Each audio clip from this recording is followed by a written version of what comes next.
So just to start us off, for those who don't know Makueni County, this is fairly a map of Kenya, and Makueni County is situated in this yellow place.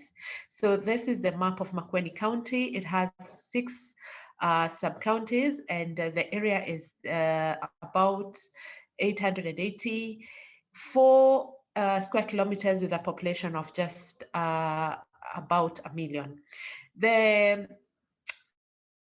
The climate is arid and semi-arid, and with that, we are people in Makueni County who like to do farming and pastoralism alike. Now, Makueni County is implementing devolution, and for that reason, this year we are lucky to host the Devolution Conference, of which will be hosting Kenyan counties in Makueni, and get to learn from each other in terms of devolution. So you're all welcome to participate. Now, in terms of the devolution aspect, Makueni County is a subnational level, and we implement climate change through inputting this in the county integrated development plan. So this is a blueprint for the county, and so we ensure that we put our climate action plans for all sectors, that is, if it is roads, water, health, agriculture, including youth and sports. And so we have to mainstream climate change here, and also for flagship projects. Another additional thing is that climate change in Makueni County is quite unique because we also cross-cut it. That means, apart from other issues that the world or most institutions will be inputting as a cross-cutting issues, that is like youth, persons living with disability, gender. The fourth one, and very important in Makueni County, is climate change. And so you find our flagship projects, we have to ensure that is considered. Great, Mary. Yeah, I had a bit of challenge to see your screen, but now it's clear. Yeah. See now. Okay. Makueni County also is famous for its public participation model in a way that we involve all communities from grassroots level through public participation involvement in either decision making or about the legal frameworks, like my predecessor talked about, making of budgets, the actual implementation in monitoring and evaluation, and even reporting.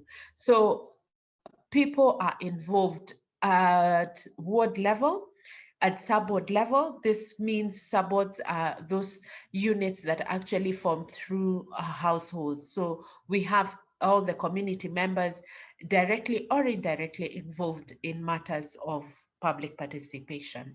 So if you look at the picture, you can see that this is a public participation going on, and they were discussing what they would like to see in terms of the Department of Water, Health, Education, climate change and conservation, and basically they allocate monies that they expect to see that and continuously monitor.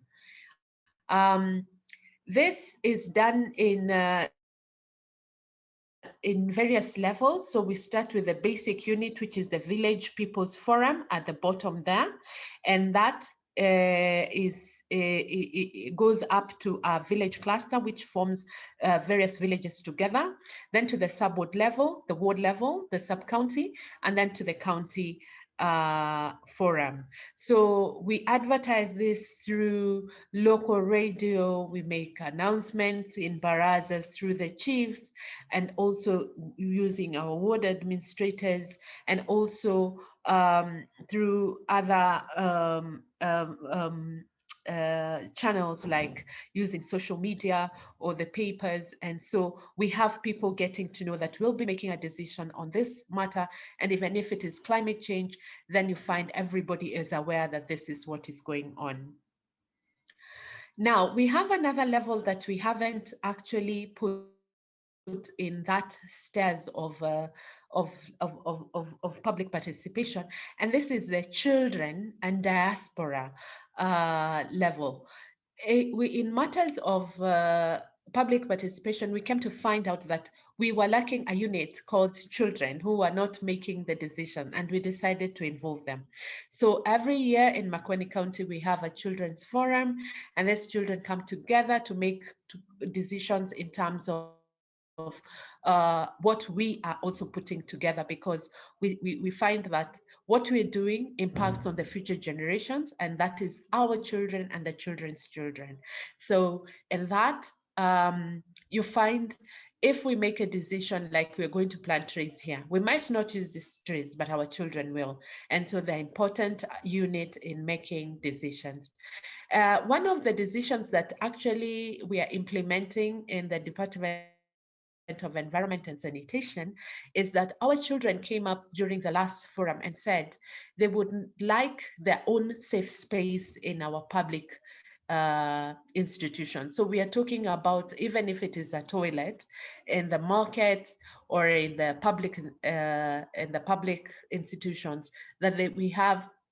Normally you'll find we have the female and the male, but right now we have also in the middle come the children and also the PWDs. So we give them that kind of safe space.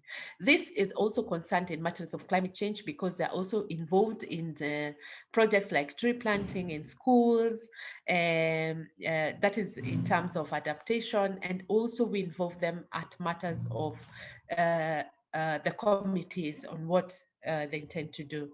In the other unit called diaspora, this is where we involve children and the children of Makueni County working in other towns, in other towns like cities like Nairobi, Mombasa, which are big cities in Kenya, or even abroad, whereby they make a decision and we incorporate that decision within the county. This is basically because they have a very strong influence in what is happening on the ground in terms of they send money, they talk to their parents on the ground, they tell them what they wish to see happening at home. And so it makes more sense if we involve them. That is the children's CIDP, public participation, where you can see we involve the children to give them an ear on what they need to see in the next 5 years. That is in matters of implementation of everything. The other one is talking about the legal framework.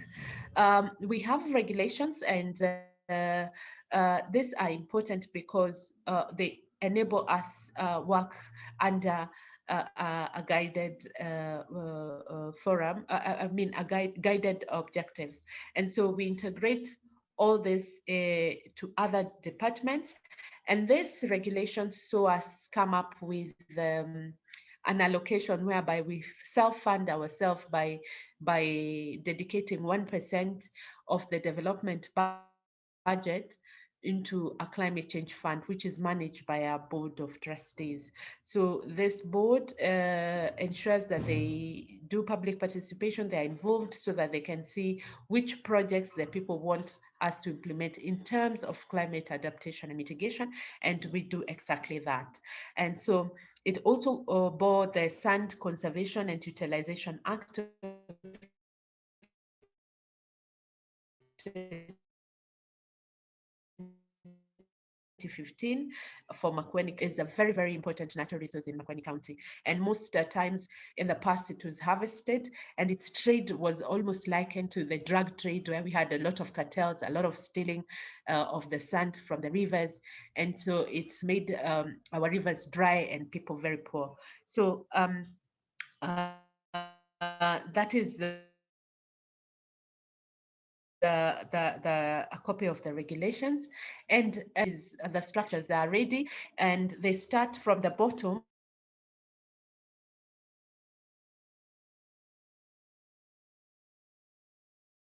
That's why we have the bottom-up patient, then which makes decision on local community projects, and through that they are managed by the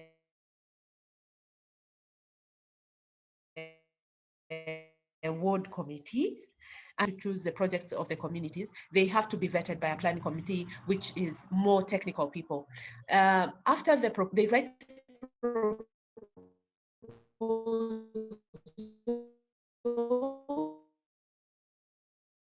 at this level, then, and why we have the double sword, after they're reviewed, sometimes you might need information, and so there's that back and forth kind of communication with the ward committees. So then it is vetted by the board and then allocated funds. Remember the climate change fund, and so we do reporting to the steering committee.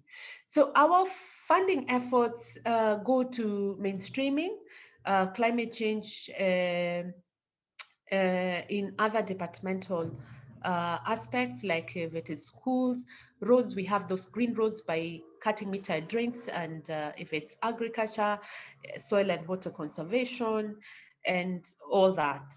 So we've also managed to co-finance our projects with other organizations like the ADA Consortium, World Bank, GCF, WRI, and of importance is what my predecessor just talked about, information services. This is very, very key. And in Makueni, we've established that, and we even break it down to putting it in language that can be understood by everybody, even the elderly in the farms, and we interpret that in Kikamba and send through SMS and sometimes through radio. So that is public participation, which actually is now better because we are finding the vulnerable communities as prioritization for how we implement our projects. And so it's coming from, drawing on the ground with sticks, using the more digital GIS. So some of this water projects, terracing in Makueni as a landscape approach method.